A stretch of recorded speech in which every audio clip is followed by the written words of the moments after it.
Si vous étiez électeur du Doubs, que feriez-vous dimanche prochain entre la candidate du Front National et le candidat socialiste?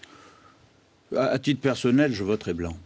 Mais je n'ai pas de leçon à donner aux électeurs. Vous savez, moi je crois de moins en moins à la capacité d'un parti politique de donner des instructions, surtout dans l'entre-deux tours, quand il n'a plus de candidat. Et pourquoi vous voteriez blanc?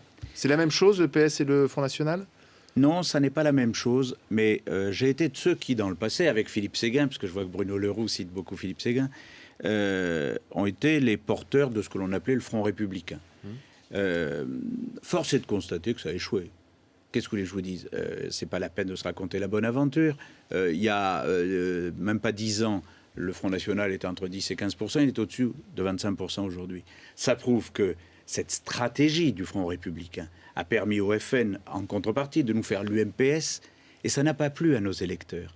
Donc, si on ne veut pas donner le sentiment que tout est pareil, sauf le FN, eh ben, il faut que tout ne soit pas pareil. Oui, mais là, donc, à nous de dire... vous donnez le sentiment que le FN et le PS, c'est pareil. Qu'un député FN ou qu'un député PS, pour vous, c'est la même chose. Non, moi, je dis le vote blanc, c'est un bon choix. C'est la même chose. Je vous dis qu'une stratégie qui serait celle du Front républicain, puisque c'est ce vers quoi vous semblez dire, si plutôt PS que FN, une stratégie du Front républicain, elle est à terme mortifère.